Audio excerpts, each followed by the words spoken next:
What's going on YouTube? Daybreak748 coming back at you guys with some more awesome S.H.Figuarts Dragon Ball Z figure reviews.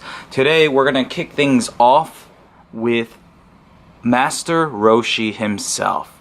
Now I gotta say, I am really digging this figure. I just love the fun factor with this particular character, and it's just awesome that we got him.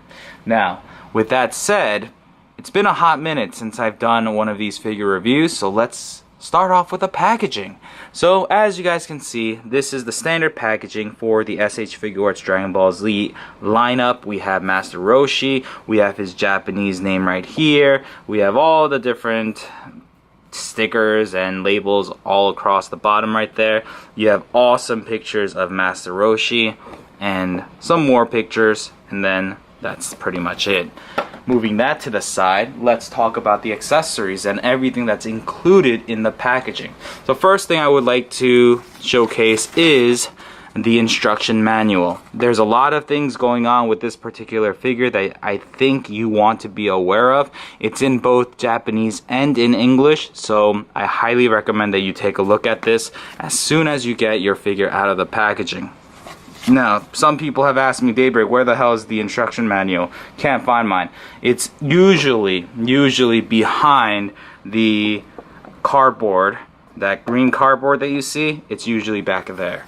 So keep an eye out on it for that.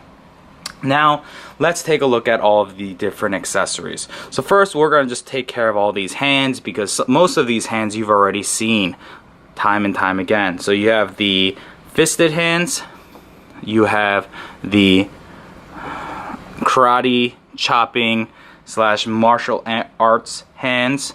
You have a set of gripping hands for the staff that he wields, so that's pretty cool.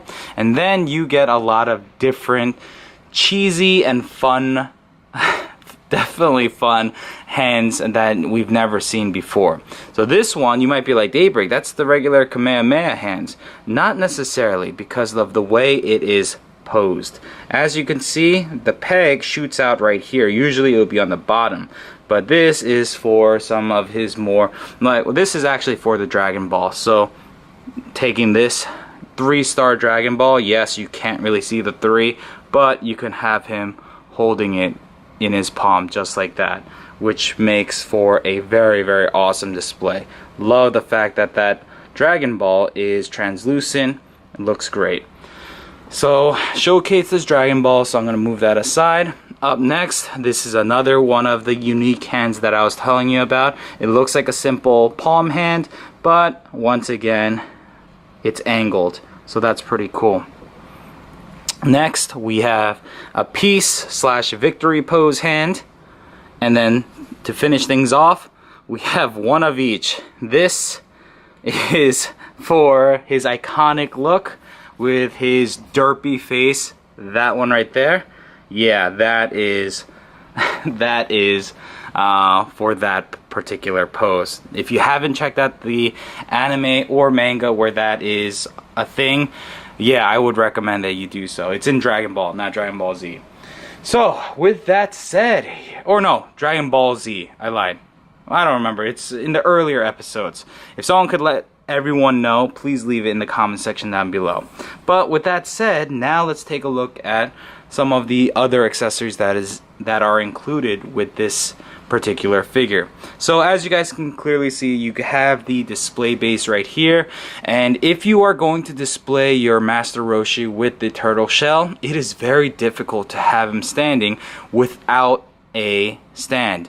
And even if you do get him standing, if you put him in a DTOF and you walk around, or you have kids, etc., a dog, he's gonna get knocked over quite frequently. So just be safe. Put him on a display base and you don't need to worry about it. So there you go. Now I'm gonna move off the face to the other side for just a sec, and we'll take care of these little pieces first. So this piece right here is for Master Roshi's shirt. Now if you look at the back, the way it's set up, and I'm gonna show you this using the instruction manual because it's just easiest that way. If you look at the shell inside of it, there's a peg. Now, and you can see it right there. You can plug it into Master Roshi's back, but let's say you didn't want to use the shell. Then there's a gaping hole in the back. So Tamashii Nations, they decided to incorporate this piece right here that you can plug in so you don't have that gaping hole. Same thing applies with this purple piece. So if you wanted to use or display your Master Roshi with the shell on, but you don't want to use the display base, then you can plug up the hole that's on the back of the shell, and I'll show you where it is exactly. It is, boom, right there. You take that off and then put in the display base. So there you have it.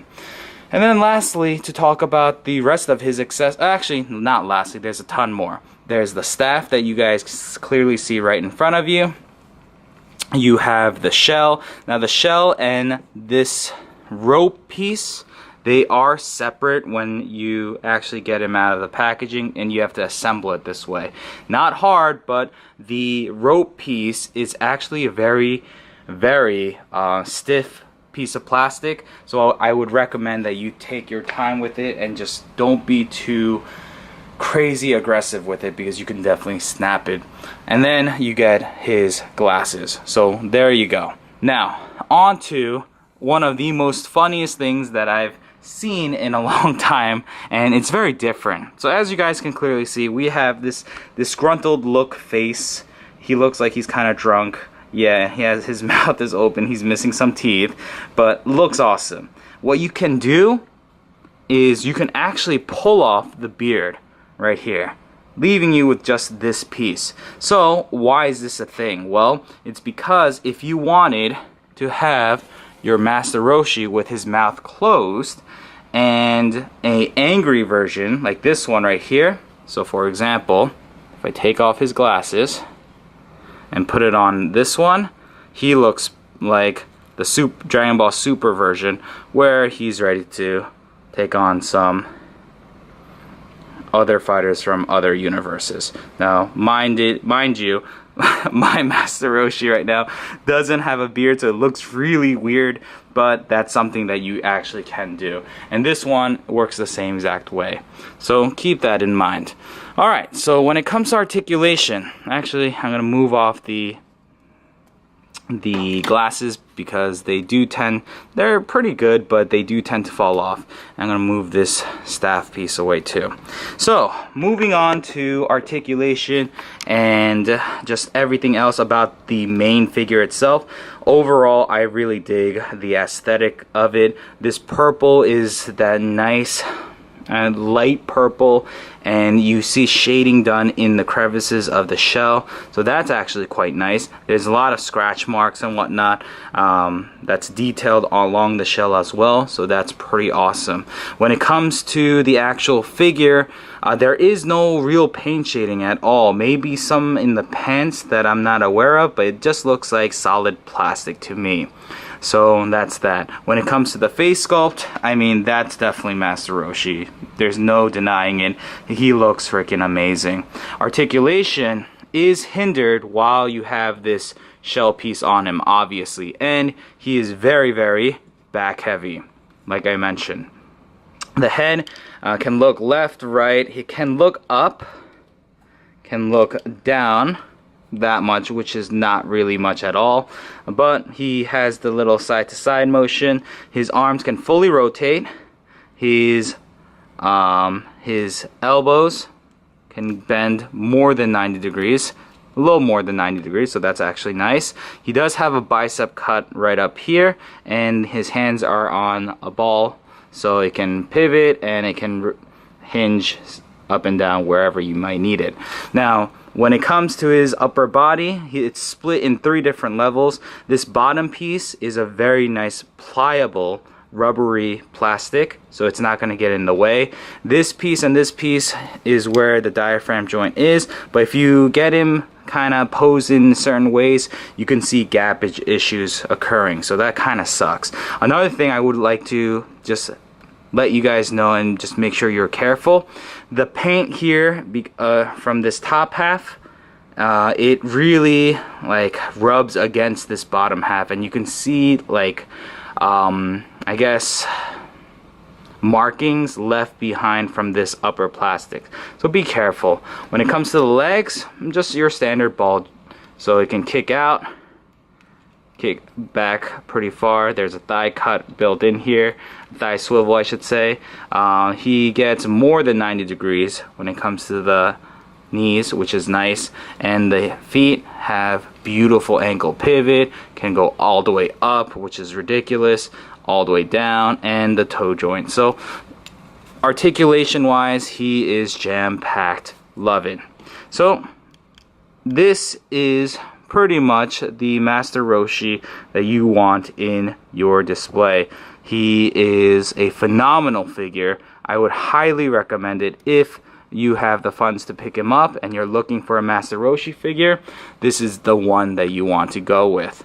So there you have it, guys. I hope you guys enjoyed this review. If you like what you saw, please leave a thumbs up.